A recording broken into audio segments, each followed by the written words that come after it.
Hello.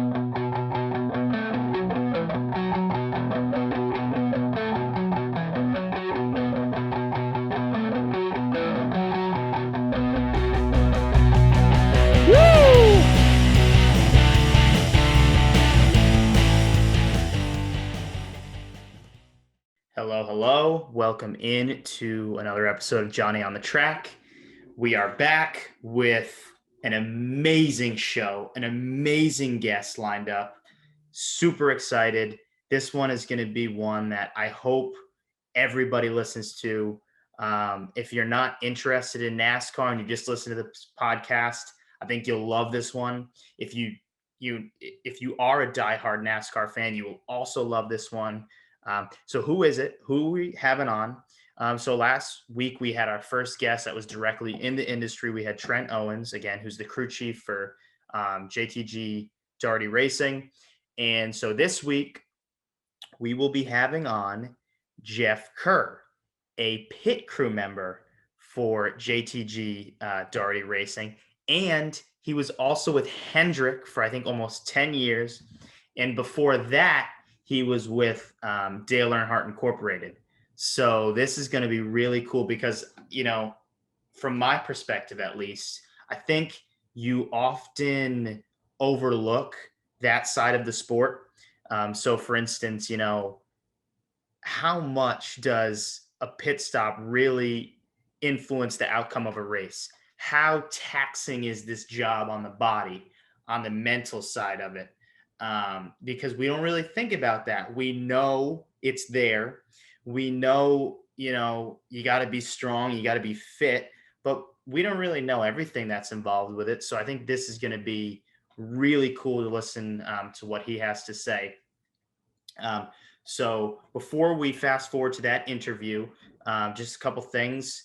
If you're listening, make sure you follow us on Twitter at Jott_podcast. That's capital JOTT_podcast. On Instagram, Johnny on the Track podcast. And we're also on TikTok now. Same thing, Jott Podcast. So yeah. And then one more thing, I just want to give an update. And let me make sure I have this. Yes. So just want to give an update. I was asked to give an update for our NASCAR Heat League. So for me, I'm currently sitting 10th in the point standings, 12 get in. So I'm in good shape. But yeah, we're just sharing an update. Make sure you give us a follow. That's at Sony_Cup. Sony's PlayStation Pro Cup Series League, the premier PlayStation Racing League across the Sony network. So make sure you tune in, give us a follow, stream in. I know a bunch of the guys do streams. So if you're interested in watching some e-racing, some e-league stuff, we've got a really good league. It's really competitive and we've got some really good racers in it. So without wasting any more time, that's the job of the other podcast out there. Just talk. We will fast forward to the interview with Jeff Kerr. So let's get you to that now. All right. And now we welcome our next guest to Johnny on the Track. And that is the one and only Jeff Kerr, the current crew member for JTG Daugherty Racing. And every time I say that, it's a mouthful. JTG Daugherty Racing. He was the pit crew coach at Hendrick and Michael Waltrip Racing. And he also worked in the pits for Dale Earnhardt Incorporated.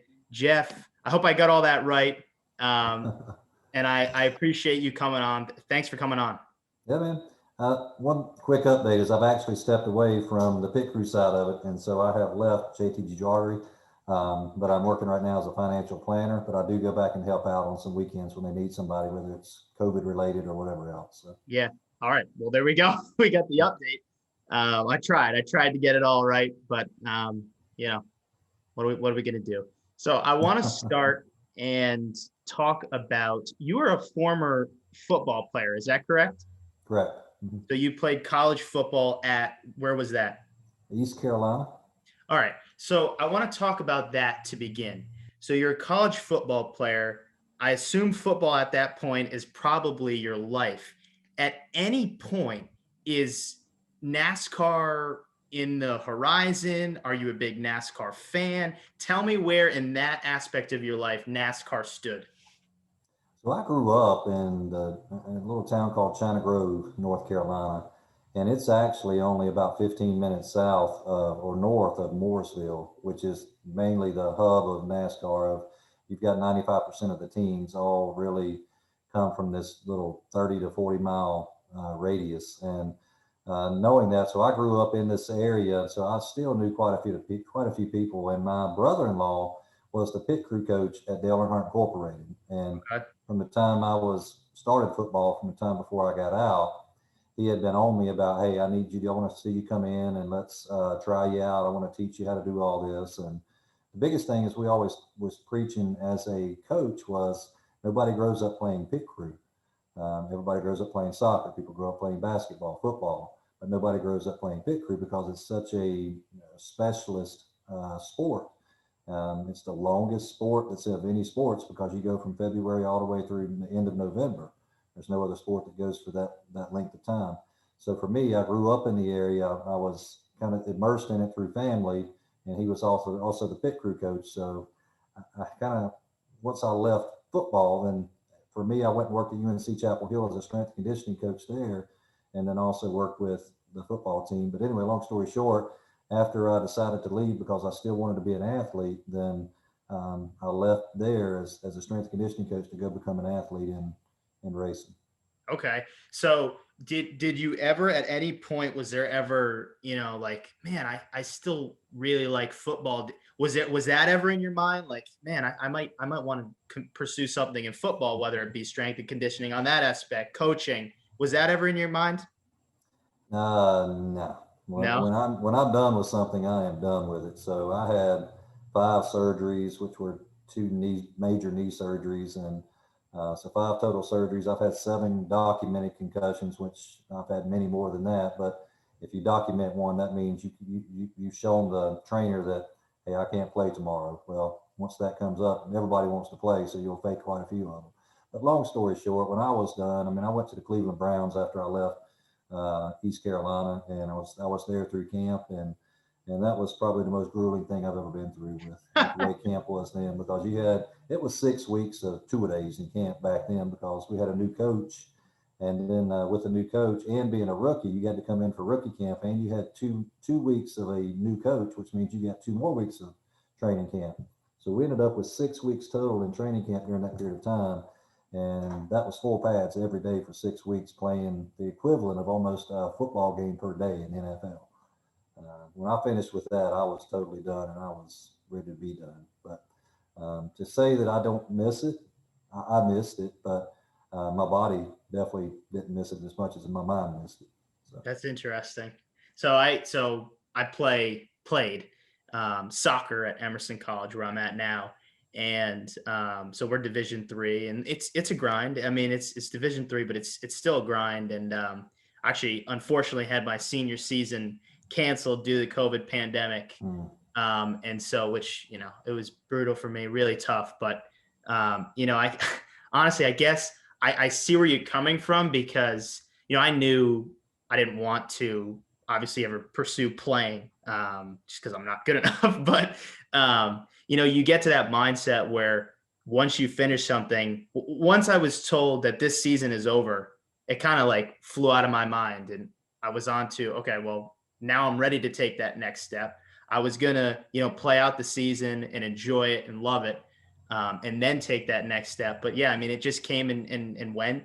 And as soon as it did, I was ready to move on. So I do understand what you're saying.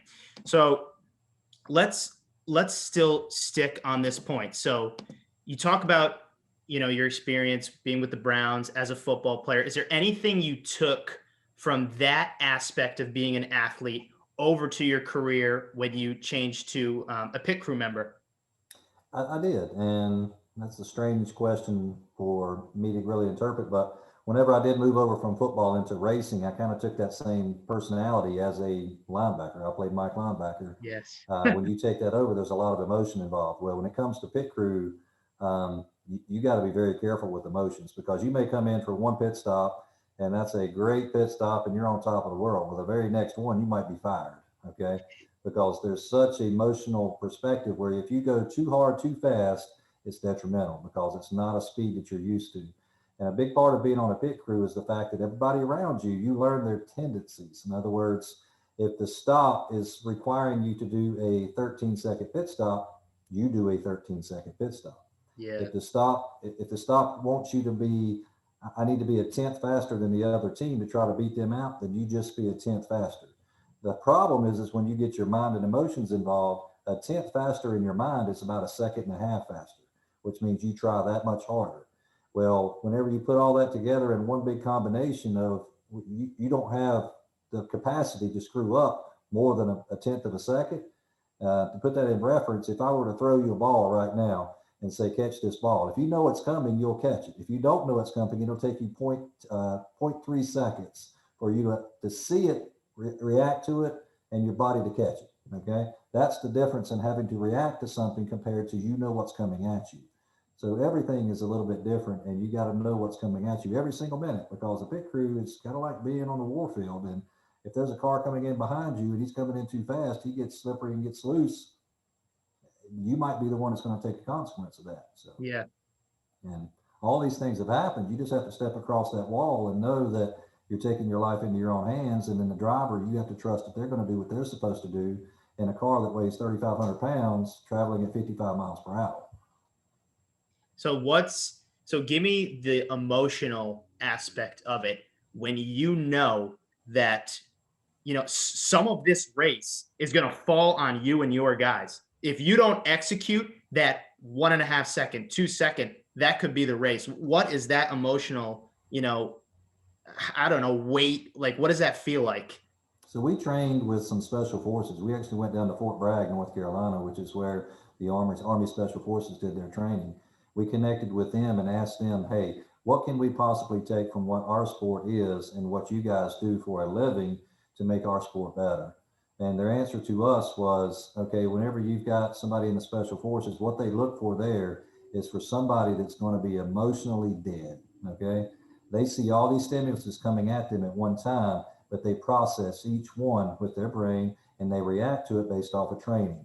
So you have to train to the point where you no longer react with your mind, you react with your body. And the things that come at you so fast, what we had on pit road, they come at you at a speed that you can't comprehend. And it's going to seem like it's coming at you 1,000 miles per hour, but the more that you train, the less that speed looks in your mind. And so that's why if you see a guy like they'll call somebody like me up who's 45 years old to still come back and maybe help out here or there, but they do it because of that factor that somebody that's young sees that speed a lot quicker in their mind than somebody like me who's seen it 10,000, 500,000 times. And my mistakes are going to be less if I'm making mistakes. My mistakes are going to be more on at this age. I'm just fat and slow. Okay.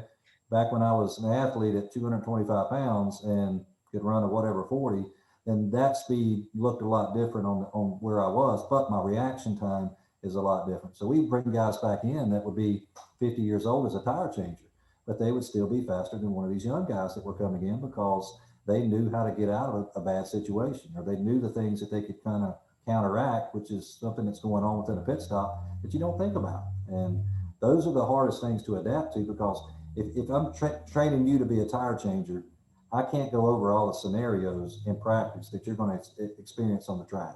You can't do it because I can't establish a car coming by you on your back at 55 miles per hour. Right. And you're holding a tire in your right arm that the guy brushes just slightly, or you've got to stop and back up. And that feeling of that air pulling you in a direction, because at 55 mile an hour, there's going to be a suction that's going to kind of pull you back. And it's a different experience than you can ever mimic on a practice scenario. In order to get somebody those live reps, experience is the only way. Yeah. So you and I were talking before, we aired this, and I said, I've had some guests on, but you, to me, are the most interesting I've had on, and I probably will have on, because, as someone who has been a fan for a while, that, knows what it takes and knows how influential it is in someone winning a race. It could come down to that pit stop. I think this is so interesting to learn, and I hope that people listening are hearing what goes into this. So you talk about, you could bring in someone who's experienced and they might not be, as fit, but they have the mental aspect. So talk to me about the learning curve and, how long it takes and how you start to grow this mental aspect of knowing, you know, I, I, I might not be as fast as this guy, but I know the execution on what I have to do. So talk to me about the learning curve. The best guy I ever brought in he was a Navy SEAL. Okay, so he had just come off active duty within a year. He was looking for something different. He was looking to kind of appease to his wife, who most of those guys go into a security type detail when they come out. His wife didn't want him to do that anymore, so he wanted to do something where he could still keep the adrenaline flow up, but not be as under attack at all times, more or less. So what he chose is we brought him on as a potential jackman. So I trained him to be a jackman. Now he connected that curve within 6 months. Now we're Okay. talking about something that's generally a 3 year curve to surpass. Now 2 to 3 years is about how long it takes us to get somebody to a cup level jackman to get them to do that. Wow. So in saying that, because nobody grows up playing pit crew, but his processing level of understanding all these things that are coming at him at one time, this is what he did in his prior job. So in knowing that he was doing that, that really set him apart from everybody else. Now that learning curve takes time. That learning Mhm. curve is nothing that you can't practice it. I can't put a kid in a scenario and it's like we've had guys that have been hit by cars. I've been on several hoods. I mean, I've ended up on a hood before, and I could show you a video of how do you react to that. You go with the lesser of two evils. You're either under the car or you're over the car. If you're over the car, you've got a better chance of being under the car. Right. So simplify things as much as possible. Always keep safety first. Your life is the most important thing when you go across this wall, not changing that tire. We've had situations pop up to where we've had a fire that's kind of came across, and what do you do in that scenario? Well, if you got a fire, then you got to step away, because if I'm the gas man, I'm holding a 95-pound bomb that's full of gas. The guy that's standing down below you there, he's changing tires. Well, if he's changing tires, he's in the direct flow. If the wind is blowing and it blows that gas back in his face, one spark from a lug nut can cause a fire to pop right back up in your face. And, knowing all those things can happen at the blink of an eye, you've got to suppress all the emotions that say get out of here, and then understand where your safety factor is, that I can still stay here for another 1 or 2, 3 seconds here and I'll be okay. That's, I mean, this is so, I'm learning a lot because again, as a fan, you don't think of, I mean, you know the risks. I mean, you've seen it. You've seen a rolling tire hit someone. You've seen a late, slide in, get someone. I remember seeing a video last year and of a guy like getting hit pretty bad. But we just think as fans like, oh, this is execution. This is normal. They do this all the time. But I mean, clearly there's so much more that I needed to learn to know everything that goes with this. So this is more of like a lighthearted question, but I guess so you're with the guys, green flag pit, not let's say under caution, and they open the pits. How are you and the guys like hyping each other up to get ready to execute? Again, that kind of flows back to we're trying to stay the emotionalness factor. Okay, a lot of people want to see you being hyped up, but in order for you to really focus in that period of time, you're only talking about between 10 to 13 seconds. I mean, that's the Yeah. realm that you're negotiating in, and you're talking about in actions that are taking 3/10 of a second for each additional thing for you to do. So when you put a tire on it, well, let's start with lug nuts. It takes them about 0.75 to 0.95 seconds to take off 5 lug nuts. Right. Okay, that's not much. And No. it takes a guy to put on a tire that's a between 45 to 65-pound tire. It'll take him about zero point 0.5 to 0.75 seconds to put that tire on. Okay, now we're talking about decimal points here. We're not talking about full seconds. So Yes. put that Yes. to put that new tire back on, or put those lug nuts back on, that's another 0.75 seconds that it takes to put that lug nut back on. If you miss one, then add another 0.15 seconds to that. So every single detail of what we do has to be micromanaged and understood, because all these things happen so fast that the majority of people don't see 90% of them going on.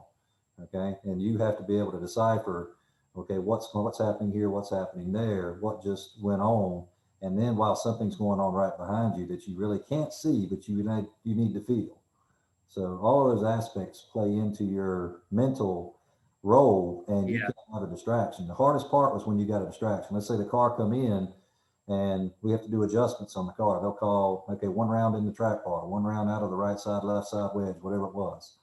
And that's just putting rounds in the back side of the car into the springs and make it where it's tighter or it's loose. Mm-hmm. Try to fix whatever problem he's got going on. Right. That happens and a car comes in. Let's say another car, or let's say a tire rolls off right past you. With that little sense of distraction, you'll forget to do that 1 round up because that distraction was enough to take you off of your focus. And Whew. the difficult part is, yeah, and the most difficult part is trying to remember what you had to do during that pit stop in the heat of battle. And then sometimes you'll have a crew chief that comes over the radio and you'll be on the right side of the car and you'll say, now let's go from 4 tires to 2 tires, 2 tires, 2 tires. Well, some people hear it, some people don't sometimes. And if you don't hear a two tire stop, then as a jack man, you'll try to run across in front of the car as the car is going to start to take off. Yeah. So you become a hood ornament. So all these things are happening in a very fast manner. So did you ever, and I mean, I hate to ask this question, but was there ever a moment where, you guys didn't execute and it came down to being a top 10 finish, a win, maybe? Did that ever happen? And if it did, how does that feel as a group? Yes, that's probably the number one thing that you really have to watch out for. Now, everybody has a mistake, and Right. when we said it in racing, and yeah, I've been through that. I've been the guy that caused the car to wreck. I've been the guy that's caused the driver to over rev the engine because he got mad because I made a mistake. And when that happens, then we always said you can make one mistake, you can make 2 mistakes. Okay, but if you make 2 mistakes back to back, you're probably looking for a job. So if you make a mistake, that's fine. Get over it. You better get over it quick. If you've got a great team around you, they'll pick you back up and you'll keep rolling. But if you've got a team around you that's not so good, then you're going to be forced to really think about my family, because now family's affected. Now you've got bills are affected. Okay, can I make my bills if I've got to go to another job? And people don't always hire just, you've got maybe 45 other teams on pit road that are hiring a jackman. If you're looking for a job, they've most likely already got one unless you're just that much better. Well, you don't get fired from a job if you're that much better. So all these things are a lot of feelings and a lot of situations that you don't want to think about, but you got to do your job as fast as possible without making mistakes. Yeah, I mean, right. So I'm sure you've watched and you're paying attention and watching this season. You look at the first 2 races, McDowell winning and Christopher Bell winning. I mean, so many things, like you said, you can make a mistake, but a lot of things fall into place and you got to have a little luck. So, Christopher Bell, right? Let's take Chase Elliott, has a great day, leading. Caution comes out. He decides, all right, I go to the pits, doesn't have the greatest pit stop, loses his spot, and then that's it. His race is over. So, I mean, yeah, I mean, hearing this stuff, it's just everything has to fall into place, and you can have a mistake, but you better not have another one, because that's how much it comes down to, either winning a race, getting a top 5, getting a top 10. And with the new way they do it, where, if you win, you're in right now. So points are so hard to come by. You need every point you can get, especially, I mean, I think the parity of this season, and we're moving a little off, but I think the parity of this season is going to be awesome. And I think that's why you're going to see so many teams have to really focus in and hone in on these details to either get a win to secure, or you don't want to have a DNF this year, because that could really come down to that last playoff spot, Yeah. And just like you said, I mean, those pit stops right now, you're early in the season, and these guys hadn't had a lot of time to practice because of COVID. Right. I mean, COVID keeps those. I mean, if they've got one guy on the team, because they got to get tested too, if that guy tests positive, then now next thing you know, he's out for 2 weeks. Okay.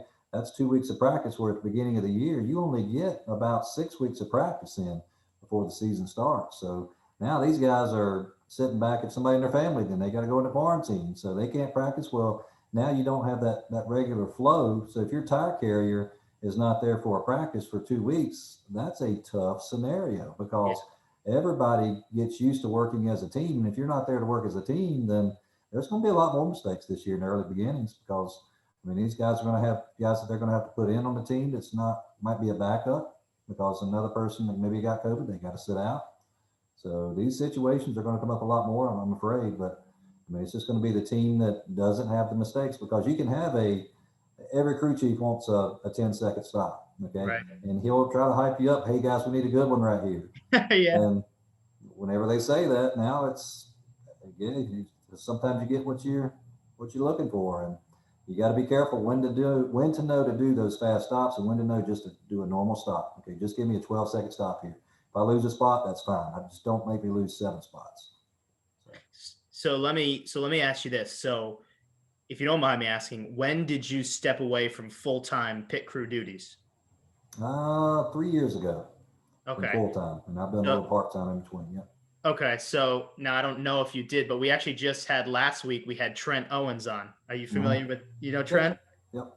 Yeah. So I thought that was funny. So yeah, we had Trent on, and so I think this is a good back-to-back, getting a crew chief and then a pit crew guy, and getting it from the same team, which I think is cool. So yeah, you'll have to give that episode a listen if you haven't already. Okay. Yeah, and a lot of crew chiefs today are engineers, and yeah. So engineers there's some that are really great at communication, but the majority of engineers are a little bit more difficult to communicate because they think in terms of numbers and they think in terms of concepts. They don't really have the athletic mind to do what we're doing. So that's Right. a tough situation there as well, but that's just another aspect of the game. And the communication side is huge, because if you got a guy that doesn't make a call until it's one pit stop away, then man, it's a frantic reaction, because on our part, we've got to know this information as early as possible to make the decision to do what we got to do on pit road. So how much, and this will be my last question, we'll kind of segue into something else. How much do you think physical physique actually plays a role? Huge. Now, when you say physique, that can mean a lot of different things, but as far as how well in shape you are, how many injuries you've had in the past, how old you are, how quickly you move now, how quickly you can react. But the biggest part of it is really mental capacity and how well you can adapt to whatever the situation is. And the ones that do the best are the ones that really don't get distracted very easily. Mm-hmm. They can do their job in the middle of a hurricane, or they can do their job in the middle of a bright sunny day where it's beautiful and you're in practice, and they never change. They're always consistent. So those are the ones that do the best. The hardest ones are the ones that I missed this lug nut. Well, why did I miss this lug nut? And they'll come up with 50 different reasons why they missed the lug nut, and that's difficult. Wow, that's interesting to learn. So we're gonna move into something a little more. It's gonna be fun. I think you're gonna enjoy it. So what we're gonna do, we've played a game with each guest we've had on. Our main game is called Fastest Lap Trivia. And so we do it, we ask the guests a trivia question. They got to answer it in what would be the fastest lap. So for instance, this week they're at Miami. So the fastest lap ever recorded in Miami, they got to answer this one question. And then we had a plumber on, and we played a game called Clogged or Clean. And we showed paint schemes, and he had to tell us if they were clean, they were nice. If they were shit, they were clogged. So a game I'm going to play with you. This is called Can You Pit It? So what is that entitled? So I'm going to give you a list of, I think there's 6 or 7 fictional characters. And you got to tell me, okay, this person could be in the pits. And if you think they can handle it, you got to tell me, all right, I could see them doing this, and this is why. All right. All right. Some of these are a little goofy, but some of them are actually pretty good. So I'm going to share my screen. Let's see. Hold on.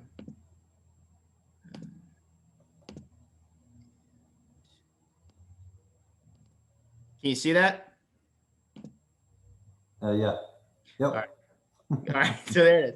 Can You Pit It? Again, featuring our guest, Jeff Kerr, who was nice enough to come on, and now is even nice enough to play this corny, cheesy game we've got going. So here is the first guy, and you're going to tell me, can he pit it? Mr. Shrek. Sure, he'd be a great gas man. You think so?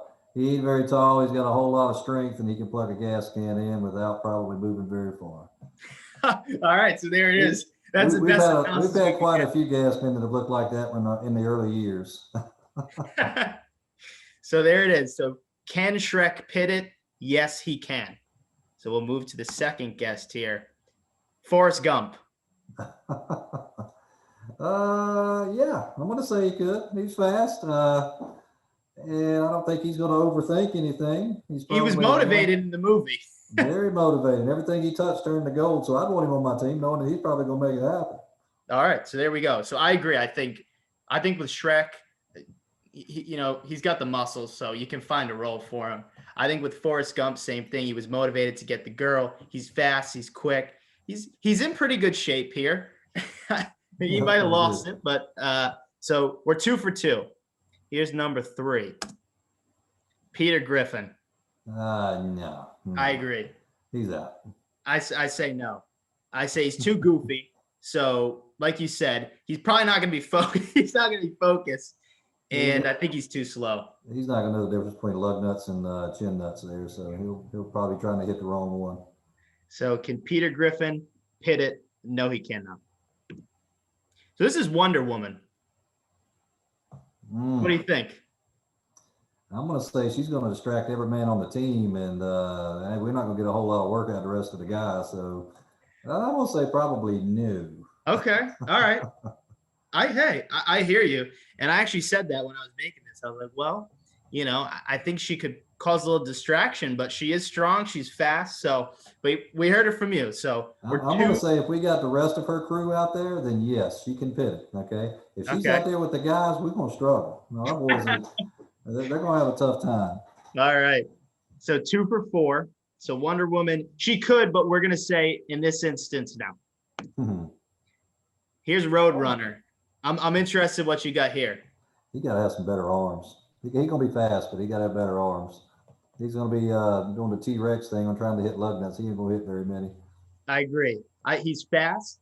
We could have him run the race, but yeah, he doesn't have any hands. He could use the beak, but I don't know how efficient that is. So I agree with you. I don't think Roadrunner could pit it, but you never know.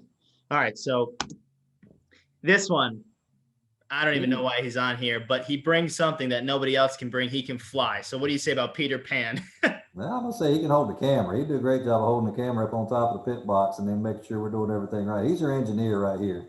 All right.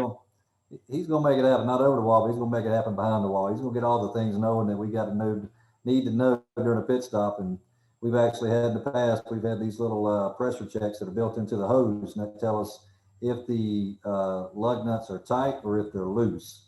So usually the engineer will be able to tell us that based on the feedback that we get from the engineering part of the department. So yeah, he could do that. All right. That's a shock. I didn't see that one coming. I thought Peter Pan was going to be the obvious nut. Going in, I was like, all right, Peter Pan and Peter Griffin they're not gonna get in, but there you go. So Peter Pan could definitely help. Okay. So we got Mario. He's got a lot of experience racing. That's what I'll say. That's he's gonna be the driver. Yeah, we can stick him in the car, let him be the driver, and we'll just have to make sure we teach him how to do a pit stop when he comes in and he stops the car in the right spot. All right, let's see. Is that it? That's it. What'd you think? That was pretty cool. That was good stuff. Right. Something different. I like different. Yeah, it's different, and like I said, we've been trying these games. I'll use the plumber analogy here. We're throwing it at the wall and we're seeing what sticks. And a couple have stuck. I'm glad you like this one. So if I have another pit crew guy on who's nice enough to accept the invitation, like yourself, we'll give him that game. I'm glad you liked that. I didn't think you would. I got a few guys. If you need some names, let me know. We'll help you out. Yeah. Well, again, I just want to say, how fortunate I am that you nicely accepted this promptly, and I was even late. You came ready to roll. But yeah, I mean, like I said, this was really cool for me who doesn't think about this. And now I think moving forward, I'm going to probably watch a race a little differently and figure, I'll tell you who the guys I support. I like Priest. I like Logano. I like Chase. I'm going to look at that side and say, oh, all right, well, I don't know if he's going to win this week because I just saw him in the pits not execute well. So again, from my standpoint, I love this. And I've talked about this before, but this is a podcast for obviously fans who have been listening, but also people that might not, watch every week or trying to get into the sport. And I think learning what you have to say and learning how much goes into it, I think that goes a long way. Yeah, I agree. And like I said, talk to as many people as you can because you'll get a lot of inside knowledge, which is very valuable for this stuff. And people used to call us and ask us questions about betting. Who should I bet on this week? And what should be a good bet for that? And like, man, it's your guess is as good as mine because Yeah. this racetrack is so hard to win on, depending on where you're at. That I mean, it's tough. It's tough to win a race in the Cup Series. And Think about last year. Harvick dominates. I mean, he dominates the season. Great example. Come playoffs, where is he? Where is Yeah. he at? Where does team go? And that's how, this sport is such a week to week thing, and it can't be. It has to be a season long thing.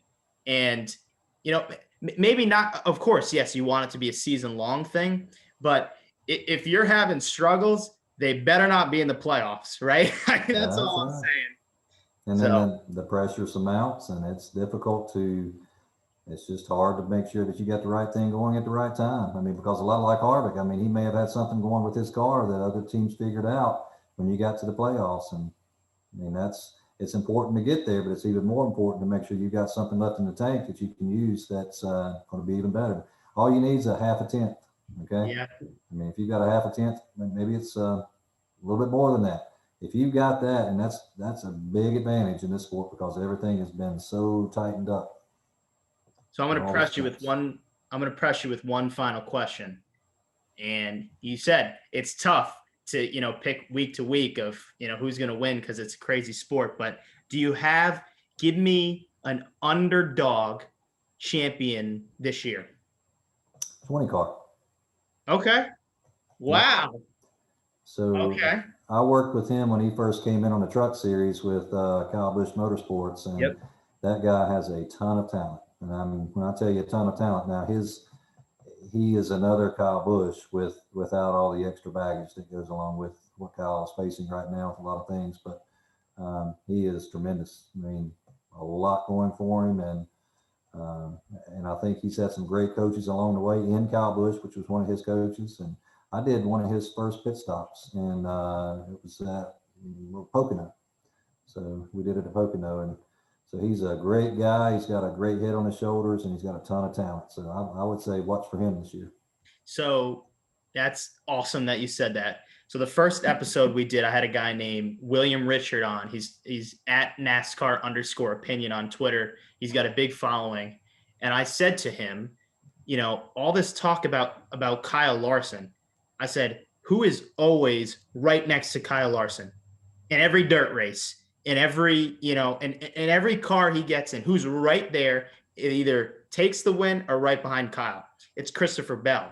And I said to him, why is nobody talking about Christopher Bell? Especially when, think about like the last 10 years, Joe Gibbs has not been able to find a fourth car. They've tried, they've stuck Eric Jones in, they've stuck Daniel Suarez, and it just hasn't worked. I mean, there's a couple other names we could nitpick, but I mean, I said, I absolutely think Christopher Bell can get in that car and get results. And it's reassuring to hear that somebody else as well thinks that. And so I agree with you. I would say if he has momentum, it'll be very difficult to stop. With him winning early like this, and there being 7 more races throughout the season that are going to be road course races, he could do very, very well. And you got the dirt track that's going to be at Bristol, and that's his home place. Crew chief, 2-time champion as well, right? Mm-hmm. So, I mean, I agree. I would say for me, I think it's Austin Dillon. I think he has to. We've seen like slowly you think he's blossoming, and then he kind of loses it, and then wait a minute, here he is again, and then he starts to lose it. I think this year he's already had some good finishes. He's got 2 top 10s. I think Austin, if he puts it all together, I really like Austin. So I think if he puts it all together, I think he could have a great season, and we could see something. I mean, look, it's been 2 already crazy races, so I think it's gonna stock up for a crazy season. Yeah, I mean, they brought in a lot of change to the sport. So this year is probably going to be, and I think you're going to see some different people up front. I mean, the 20 and the 2 always do very well. You've always got the Hendrick cars that are going to sneak up in there because they've got a lot of money behind them. They've also got a lot of talent that's over there too. So the 88 car, he's another one. Or what is he driving this year? Bowman. Yeah, Bowman's 88, and then Byron went to the 48, right? Yeah. Yep. So I think so. So Byron's got a lot of talent too. I mean, Bowman's got a lot of talent. So it just depends on, I mean, if they get some momentum going for them. And a big part of this sport is that you race week to week. When I say momentum, it's that when things are going good, then you drive a little bit differently than when you've had a few mistakes. Because if you wreck a couple of cars and you're not getting the points that you need, you start point racing. But if you got to go for a win, then it's a whole different game compared to if you don't have to play for a win. Yeah, So, absolutely. I'm excited to watch the end, and it seems like you are too. So again, I thank you for your time. This was awesome. Ladies and gentlemen, Jeff Kerr, again, he's had plenty of experience as a pit crew member, and he was nice enough to accept this invitation. So Jeff, on behalf of Johnny on the Track, we thank you. And good luck with whatever so you have a now full-time job, correct? full-time job as a financial planner. Yep. All right. So there you go. So best of luck as, whatever that entitles, but retirement. We set you up for retirement. Good. Good. All right, man. I really appreciate it. And hopefully we can do this again sometime. Yeah, thank you. Appreciate it. Enjoyed it. And have a good day. Good luck. All right. You too, man. All right.